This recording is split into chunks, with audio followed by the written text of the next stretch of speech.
Kaip skaičiuoti su skaičiuokle? Skaičiuoklės kiekvienas langelis turi savo koordinatę. Pavyzdžiui, langelis, kurį aš dabar pažymėjau, turi koordinatę C6.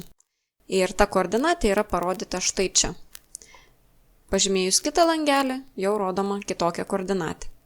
Taigi skaičiuoti pradėsim naudodami langelių koordinates. Išsirenku langelį, kuriame noriu skaičiuoti, pavyzdžiui, šitame langelyje, paspaudžiant jo. Ir visada skaičiavimai turi prasidėti nuo lygybės ženklo. Tai parašau lygų ir žiūriu, ką aš noriu dabar suskaičiuoti. Pavyzdžiui, aš noriu prie 10 pridėti 4. 10 yra langelyje B3, tai rašau B3. Toliau, kadangi aš noriu sudėti, dedu pliuso ženklą, o toliau 4 yra langelyje C3. Tai taip ir rašau C3 ir norint gauti atsakymą, spaudžiu Enter. Gavau 14, nes 10 plus 4 yra aišku 14. Kuom šitas skaičius skiriasi nuo bet kurio kito skaičiaus? Paspaudus ant bet kurio skaičiaus, štai čia formulių juostoje rašo, koks skaičius buvo įrašytas. O čia, kur aš skaičiavau, rašo mano įvestą formulę. Tai, ką aš skaičiavau. Taigi važiuojam toliau. Jeigu aš noriu šitos du skaičius atimti, tai ką aš rašysiu?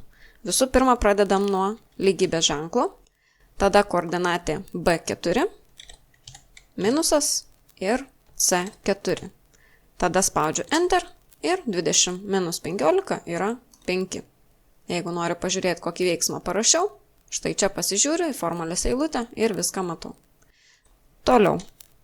Noriu sudauginti 6 ir 8.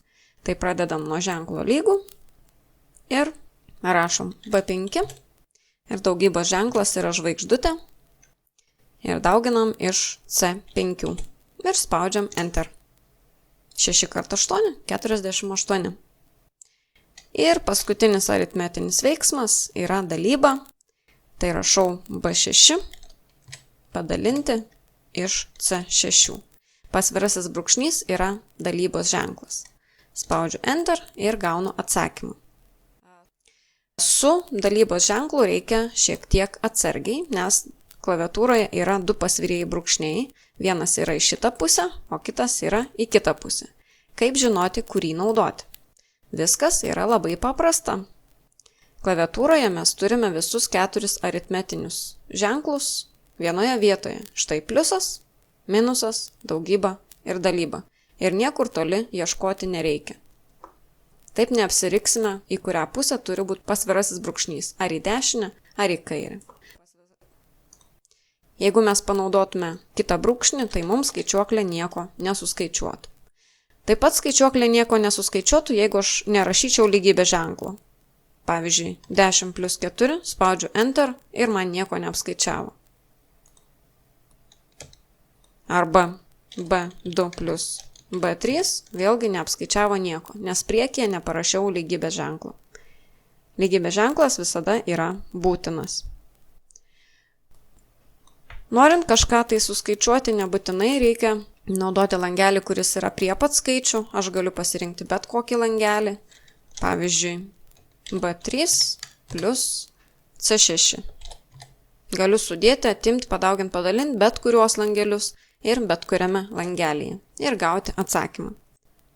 Dabar jeigu aš ant langelio paspausiu 2 kartus, kuriame įrašiau savo skaičiavimą, kitaip tariant savo formulę, spaudžiu 2 kartus ir tada man parodo, kurie langeliai buvo paimti ir koks veiksmas buvo su jais atliktas.